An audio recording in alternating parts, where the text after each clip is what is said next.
नमस्कार दोस्तों, क्वेश्चनली रिच के साथ इस दार्शनिक यात्रा में एक बार फिर आपका स्वागत है।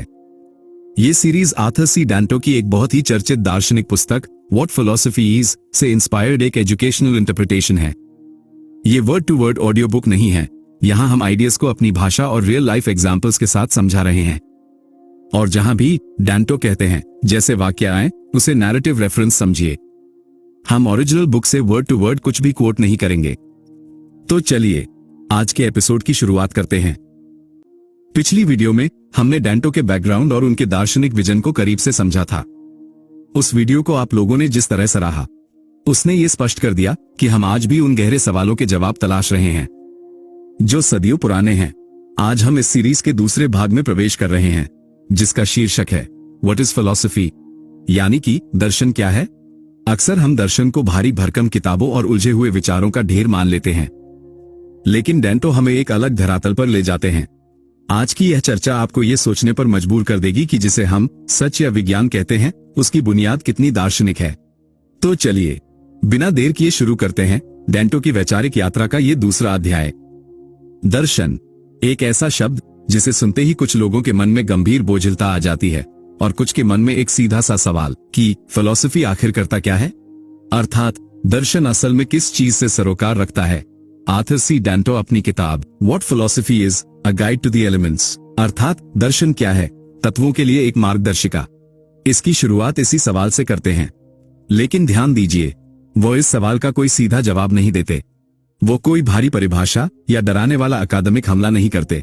वो यह नहीं कहते कि फिलॉसफी यह है या फिलॉसफी वह है। इसके बजाय वो हमें सीधे सवाल के सामने खड़ा कर देते हैं कि व्हाट इज फिलॉसफी, यानी कि दर्शन क्या है। और यही बिना कोई घोषणा किए एक बहुत गहरी दार्शनिक बात सामने आ जाती है। फिलॉसफी क्या है, ये प्रश्न पूछना ही पहला दार्शनिक कार्य है। यह कोई सामान्य जानकारी का सवाल नहीं है। दर्शन वही एकमात्र विषय है जो अपने ही स्वरूप, अपनी ही विधि और अपनी ही सीमाओं को सवाल में डाल सकता है। दर्शन खुद को बिना जांचे स्वीकार नहीं करता और इसी सेल्फ क्वेश्चनिंग अर्थात स्वयं से स्वयं के ही बारे में सवाल करने की प्रक्रिया से दर्शन की असली यात्रा शुरू होती है। Section 1, the birth of wonder and the philosopher, विस्मय और दार्शनिक का जन्म। डैंटो कहते हैं हर दार्शनिक जीवन की शुरुआत एक प्रश्न से होती है। ये प्रश्न बाहर से नहीं आता, भीतर से उठता है। कभी वो नींद के बीच सिरहाने पर बैठा होता है, कभी भीड़ में चुपचाप कान में फुसफुसाता है, ये सब जो है, आखिर ये सब क्यों है, आखिर ये दर्शन है क्या। प्लेटो ने इस सवाल का एक बहुत प्रसिद्ध जवाब दिया था कि दर्शन की शुरुआत आश्चर्य यानी वंडर से होती है। लेकिन सिर्फ ये कह देना ही काफी नहीं है। ये दावा तब तक हमें कुछ नहीं समझा पाता जब तक हम खुद इसकी गहराई में उतरकर यह न पूछें कि आखिर आश्चर्य खुद क्या है। हमें किसी चीज पर आश्चर्य कब होता है? क्या हम हर चीज को देखकर हैरान होते हैं? क्या हम हमेशा जिज्ञासु रहते हैं? साफ तौर पर इसका जवाब है नहीं। हम हर समय और हर चीज के बारे में आश्चर्य नहीं करते। तो फिर वो क्या है जो हमारी जिज्ञासा और विस्मय को जगाता है? वो क्या है जो हमारे भीतर की उस आग को प्रज्वलित करता है जो हमें सोचने पर मजबूर कर दे? दरअसल आश्चर्य तब पैदा होता है जब हम किसी ऐसी चीज या घटना के सामने आते हैं जो हमें उलझन यानी परप्लेक्सिटी में डाल देती है, जो या तो अप्रत्याशित यानी कि अनप्रेडिक्टेबल हो, बिल्कुल नई हो, या हमारे लिए पूरी तरह अज्ञात हो। इसे एक उदाहरण से समझिए। कल्पना कीजिए कि आप एक घने जंगल में भ्रमण के लिए निकले हैं। आप अपने समूह से पीछे छूट जाते हैं और वापस उनसे मिलने के लिए एक अकेले रास्ते पर चल रहे हैं। जब तक वो रास्ता एक है आप बिल्कुल बेफिक्र रहते हैं, आपको सोचने की कोई जरूरत नहीं पड़ती। लेकिन अचानक वो रास्ता दो भागों में बंट जाता है। अब आप उलझन में हैं। अब आपको सोचना पड़ेगा, गौर करना पड़ेगा और ये तय करना पड़ेगा कि किस रास्ते पर जाना है। आपको इस पर विचार करना पड़ेगा कि आप एक रास्ते को छोड़कर दूसरे को क्यों चुने। यही से विस्मय और दार्शनिक सोच की शुरुआत होती है। एक और उदाहरण लीजिए, 2+2 का केस। हर कोई जानता है कि 2+2 बराबर 4 होता है। यहां कोई दूसरा विकल्प नहीं है, इसलिए हम इस पर कभी आश्चर्य नहीं करते। लेकिन अगर कोई दावा करे कि 2+2 बराबर 5 होता है तो अब आपका दिमाग उलझन में पड़ जाएगा। अब आप सोचना शुरू करेंगे, क्यों, कैसे, किन परिस्थितियों में। इसी तरह जब हमारे सामने विकल्प और संभावनाएं आती हैं तो वे हमारे भीतर आश्चर्य पैदा करती हैं। वे हमसे जिज्ञासा की मांग करती हैं और हमें विवश करती हैं कि हम सोचें, विचार करें और उस चीज का अर्थ निकालें जिसे अब तक समझाया नहीं गया है। सेक्शन 2, दर्शन बनाम विज्ञान, फैक्ट्स वर्सेस मीनिंग। यहाँ एक बहुत बड़ा भ्रम टूटता है। Philosophy is not about facts. Dento साफ कहते हैं, दर्शन का काम फैक्ट्स इकट्ठा करना नहीं है। अगर आप जानना चाहते हैं कि पानी 100 डिग्री पर क्यों उबलता है, पृथ्वी सूर्य के चारों ओर क्यों घूमती है, या शरीर में खून कैसे सर्कुलेट करता है, तो ये सवाल विज्ञान के हैं।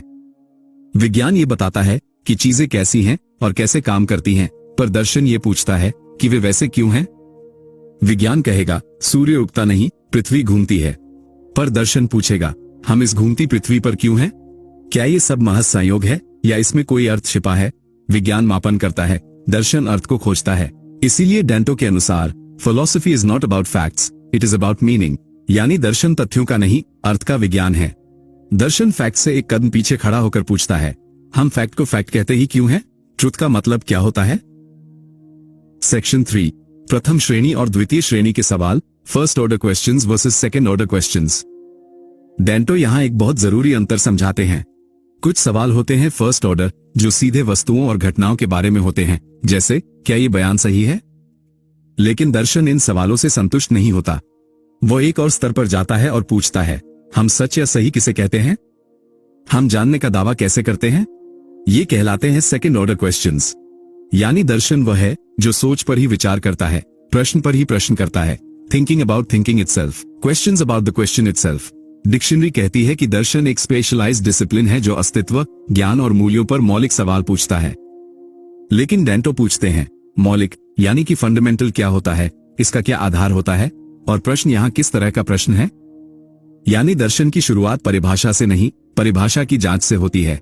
ये बुनियाद की भी बुनियाद को जांचता है। सेक्शन 4, हर विषय की अपनी पूर्व धारणाएं, प्रीसपोजिशंस होती है। डेंटो यहां एक निर्णायक बात रखते हैं, हर विषय कुछ बातों को बिना सवाल किए मानकर शुरू होता है।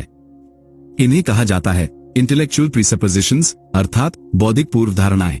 गणित को ही लीजिए, जो पूरी तरह से संख्याओं के विचार पर आधारित है। गणित में हम मान लेते हैं 1 + 1 = 2। हम इस पर थ्योरीज बनाते हैं, लेकिन आमतौर पर यह नहीं पूछते कि 2 और 2 4 क्यों होते हैं, संख्या क्या है, नंबर असल में एग्जिस्ट कैसे करते हैं। जैसे ही हम ये पूछते हैं कि क्या नंबर रियल हैं या इमेजिनरी, संख्याएं क्या हैं, क्या वे वास्तविक हैं या केवल काल्पनिक, क्या वे पेड़ों की तरह इस दुनिया में मौजूद हैं या सिर्फ हमारे दिमाग में, तो ये सवाल अब गणित का हिस्सा नहीं रह जाते। इन सवालों को शायद ही कभी गणितीय जांच माना जा सकता है। असल में इस बिंदु पर हम गणित की सीमा से बाहर निकलकर दर्शन में प्रवेश कर जाते हैं, जब हम ऐसे सवाल पूछते हैं कि क्या संख्याएं किसी पेड़ या कुर्सी की तरह वास्तविक और मूर्त हैं? अगर वे सच में हैं, तो हम बाकी भौतिक वस्तुओं की तरह अपनी इंद्रियों से उन्हें महसूस क्यों नहीं कर पाते? या फिर क्या संख्याएं काल्पनिक हैं, जैसे कोई पौराणिक कहानियों के पात्र? पर यही एक पेच है, अगर संख्याएं सिर्फ काल्पनिक हैं, तो ऐसा कैसे है कि दुनिया के तमाम इंसान, चाहे उनकी संस्कृति, समाज या भौगोलिक स्थिति कितनी भी अलग क्यों न हो, वे संख्याओं को बिल्कुल एक ही तरह से सोचते और इस्तेमाल करते हैं? यह आश्चर्यजनक समानता कहां से आती है? ये बेहद फाउंडेशनल अर्थात बुनियादी सवाल हैं, और इनका जवाब गणित के पास नहीं बल्कि दर्शन के पास है। यही सवाल एक दार्शनिक जांच की नींव बनते हैं। विज्ञान का उदाहरण ले लीजिए, यही बात विज्ञान पर भी लागू होती है। विज्ञान भी कुछ बुनियादी और आधारभूत अवधारणाओं और मान्यताओं पर खड़ा है, जैसे स्पेस यानी स्थान, टेम्परेलिटी यानी काल या समय, कॉजेशन अर्थात कारण और प्रभाव का संबंध, और वास्तविकता का भौतिक स्वरूप। इस तरह विज्ञान इन सब को वास्तविक मानकर ही काम करता है।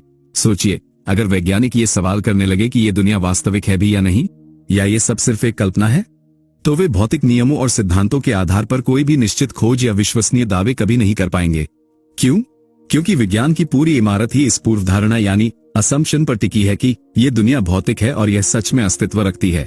विज्ञान पूरी तरह से अवलोकन, प्रयोग और प्रकृति के नियमों पर निर्भर करता है। लेकिन जरा कॉजेशन यानी कारण और कार्य के विचार को देखिए। विज्ञान इसी आधार पर टिका है कि हर क्रिया का एक कारण होता है और उसी से भविष्य की सटीक और वैज्ञानिक भविष्यवाणियां की जाती हैं। अब अगर वैज्ञानिक उस कारण के विचार पर ही सवाल उठाने लगे कि क्या कारण और प्रभाव का ये रिश्ता सच भी है या नहीं, तो वे अब वैज्ञानिक तरीके से नहीं सोच रहे। उस क्षण वे दर्शन के क्षेत्र में कदम रख चुके होते हैं, क्योंकि वे अब उन सामान्य और मौलिक सवालों से जूझ रहे हैं, जैसे समय क्या है, वास्तविकता क्या है, कारण क्या है और भौतिकता का असल मतलब क्या है। सख्त लहजे में कहें तो ऐसे सवाल कोई वैज्ञानिक खोज नहीं है, ये विशुद्ध रूप से दार्शनिक प्रश्न है। यानी जहां विज्ञान अपने आधारों को मानकर आगे बढ़ता है, दर्शन वहीं रुककर उन आधारों की गहराई नापता है। यहाँ अन्य विषयों की बुनियाद या मान्यताएं और पीएचडी का अर्थ भी खुलता है, क्योंकि यही पैटर्न हमें हर दूसरे विषयों और क्षेत्रों में भी दिखाई देता है। ये सिर्फ विज्ञान या गणित तक सीमित नहीं है। जरा गौर कीजिए, जब एक मनोवैज्ञानिक ये पूछने लगता है कि मन आखिर क्या है, भावनाएं असल में होती क्या है, या जब एक भाषा विज्ञानी यह सवाल उठाता है कि अर्थ क्या है, भाषा की गहराई क्या है, इसी तरह जब एक समाजशास्त्री पूछता है कि समाज क्या है, या एक राजनीतिक सिद्धांतकार यह सवाल करता है कि न्याय क्या है, स्वतंत्रता का सही मतलब क्या है, तो वे अपने विशिष्ट विषयों की सीमाओं को पार कर जाते हैं। वे सीधे दर्शन यानी फिलॉसफी के साम्राज्य में प्रवेश करते हैं, क्योंकि वे अब अपने विषय के ऊपरी तथ्यों पर नहीं बल्कि उन बुनियादी सवालों पर बात कर रहे हैं जिन पर उनका पूरा विषय टिका हुआ है। यही वो वजह है जो हमें समझाती है कि आखिर दुनिया की सबसे गहरी और बुनियादी पढ़ाई को पीएचडी यानी डॉक्टर ऑफ फिलॉसफी क्यों कहा जाता है। पीएचडी करने का मतलब यह नहीं है कि आप केवल दर्शन को एक विषय के रूप में पढ़ रहे हैं। इसका असली मतलब यह है कि आप जिस भी क्षेत्र के विशेषज्ञ हैं, आप उस क्षेत्र की दार्शनिक जड़ों और उसकी वैचारिक नींव के साथ गहराई से जुड़ रहे हैं। आप उस विषय के क्यों और कैसे की सबसे अंतिम परत तक पहुंच रहे हैं। यही दर्शन की विशिष्ट भूमिका सामने आती है। Philosophy begins where other disciplines stop questioning, यानी दर्शन उन बुनियादों, फाउंडेशंस या फंडामेंटल कॉन्सेप्ट्स को सवाल में डालता है जिन पर बाकी विषय टिके होते हैं। इसीलिए सबसे गहरी पढ़ाई को पीएचडी डॉक्टर ऑफ फिलॉसफी कहा जाता है, क्योंकि यहाँ पाठक अपने विषय की दार्शनिक जड़ों तक जाता है। सेक्शन 5, दर्शन असंदिग्ध पर संदेह करना है, डाउटिंग द इंड्यूबिटेबल। यहाँ एक बहुत गहरा सवाल खड़ा होता है। विज्ञान हो या कला, दुनिया के तमाम विषय आखिर किस तरफ भाग रहे हैं? उन सब का मकसद क्या है? असल में हर विषय एक ही प्रेरणा से आगे बढ़ता है, और वह है स्पष्टता और निश्चितता की खोज। हम अपनी समझ में एक ऐसी सर्टेनिटी यानी निश्चितता चाहते हैं जो अटूट हो, चाहे वह इस बाहरी दुनिया के बारे में हो जिसमें हम रहते हैं, या फिर हमारे अपने स्वयं के स्वभाव के बारे में। हम उन जवाबों को ढूंढना चाहते हैं जिन पर आंख मूंद कर भरोसा किया जा सके। लेकिन यही दर्शन अपना सबसे मुख्य सवाल पूछता है, क्या इस पूरी कायनात में कुछ भी ऐसा है जो असंदिग्ध इंड्यूबिटेबल हो, यानी कुछ ऐसा जिस पर हम चाहकर भी संदेह न कर सके? क्या कोई ऐसी बात, कोई ऐसा सत्य है जिसे नकारा न जा सके और जिसके बारे में हम एब्सोल्युटली सर्टेन यानी कि अंतिम रूप से निश्चितता को मान सके? आमतौर पर हम बहुत सी चीजों को फैक्ट मानकर उन पर संदेह करना छोड़ देते हैं, लेकिन एक दार्शनिक का काम ही यही है, उस पर भी सवाल उठाना जिसे दुनिया अकाट्य यानी कि अनडिनायबल या इरिफ्यूटेबल मानती है। दर्शन हमें उस सीमा तक ले जाता है जहां हम पूछते हैं, क्या मेरा अस्तित्व सच है? क्या जो मैं देख रहा हूं वह वैसा ही है जैसा वह दिख रहा है? यही वह बिंदु है जहां दर्शन सबसे कठिन हो जाता है, क्योंकि यह हमारी निश्चितताओं की नींव हिला देता है। सेक्शन 6, भाषा, तर्क और असहजता। डेंटो दिखाते हैं कि दर्शन अक्सर वहां पैदा होता है जहां भाषा हमें उलझाने लगती है। हम रोजाना फ्रीडम, माइंड, रियलिटी जैसे शब्द इस्तेमाल करते हैं, पर उनका ठीक ठीक मतलब हमें नहीं पता होता। दर्शन का एक मुख्य काम है कंसेप्चुअल क्लैरिफिकेशन, अर्थात वैचारिक स्पष्टता। ये शब्दों का खेल नहीं, सोच की सफाई है। यहां याद रखिए, दर्शन कोई ओपिनियन अर्थात राय नहीं है। मुझे ऐसा लगता है, ये कहना दर्शन नहीं है। दर्शन तब शुरू होता है जब आर्ग्यूमेंट्स यानी कि तर्क वितर्क दिए जाते हैं। एक दार्शनिक यह नहीं कहता कि मेरी मान्यता है, बल्कि वो कहता है अगर ए सच है और बी उससे लॉजिकली निकलता है तो हमें सी को स्वीकार करना पड़ेगा। दर्शन तर्क और कल्पना का संगम है। रीजन उसे ढांचा देता है और इमेजिनेशन उसे जीवन। लोग अक्सर दर्शन से असहज हो जाते हैं। कारण यह नहीं कि यह कठिन है, बल्कि इसलिए क्योंकि यह हमारी ऑब्वियस मान्यताओं को डिस्टर्ब करता है। यानी कि दर्शन हमारी जमी जमाई मान्यताएं, जो हमारे द्वारा सामान्यतः मान ली गई सच्चाइयां हैं, उनको तोड़ता है। हम जिसे सच मानकर बैठे हैं, दर्शन उसे हिला देता है। सेक्शन 7, दर्शन एक जीवन शैली है। डेंटो के अनुसार दर्शन का उद्देश्य ज्ञान नहीं बल्कि समझ है। दर्शन तुम्हें नई आंखें नहीं देता, बल्कि तुम्हें सिखाता है कि जो आंखें तुम्हारे पास पहले से हैं, उनसे देखना कैसे है। जब आप एक पत्थर को सिर्फ पत्थर न देखकर उसकी मौन उपस्थिति को महसूस करते हैं, तो आप दर्शन में प्रवेश करते हैं। दर्शन प्रश्नों से जीवित रहता है। डेंटो हंसकर कहते थे, जब कोई व्यक्ति कहता है कि उसके पास सभी उत्तर हैं, तो समझो कि वह दार्शनिक नहीं, शायद व्यापारी है। उनका अंतिम निष्कर्ष यही है कि philosophy is not a subject you study, it's a way you live. अर्थात दर्शन वह विषय नहीं है जिसे पढ़ते हैं, बल्कि दर्शन वह तरीका है जिसे आप जीते हैं। जो व्यक्ति अपने विचारों पर सवाल उठाने की हिम्मत रखता है, जो अपने अनुभवों को केवल घटनाएं नहीं बल्कि अर्थ के बीज मानता है, वही सच्चा दार्शनिक है। अंतिम निष्कर्ष में कल्पना करें कि रात के समय डेंटो अपने कमरे में खड़े हैं, दर्पण में देख रहे हैं। उन्होंने सैकड़ों किताबें लिखी, हजारों विचारों पर बहस की, पर अंततः वही प्रश्न फिर लौटता है, अर्थात दर्शन क्या है? वो मुस्कुराते हैं और कहते हैं, शायद दर्शन वो क्षण है जब तुम खुद को प्रश्न की आंखों से देखते हो और फिर वे दीपक बुझा देते हैं। पर वो प्रश्न, वो दार्शनिक ज्योति अब हमारे भीतर जलती रहनी चाहिए। इस दूसरे अध्याय का सार यही है कि दर्शन क्या है, ये पूछना ही दर्शन की शुरुआत है। तो दोस्तों, ये था आर्थर सी डेंटो की दृष्टि में दर्शन का वास्तविक स्वरूप। हमने देखा कि कैसे दर्शन हर विषय की गहराई में छुपा हुआ है और कैसे एक साधारण सा आश्चर्य हमें महान दार्शनिक यात्रा पर ले जा सकता है।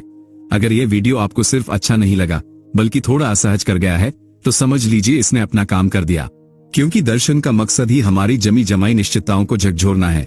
इस सीरीज के तीसरे भाग में हम और भी गहराई में उतरेंगे, जहां हम चर्चा करेंगे दर्शन का तत्वात्मक स्वरूप, यानी the elemental nature of philosophy. Dento वहां बताएंगे कि वे कौन से बुनियादी तत्व हैं जिनसे मिलकर किसी भी दर्शन की इमारत खड़ी होती है। अगर आप इस वैचारिक यात्रा में हमारे साथ बने रहना चाहते हैं तो हमारे चैनल क्वेश्चनली रिच को सब्सक्राइब करें और बेल आइकन को ऑन रखें। आज की इस चर्चा पर आपके क्या विचार हैं? कमेंट में जरूर बताएं। मिलते हैं अगले भाग में। धन्यवाद।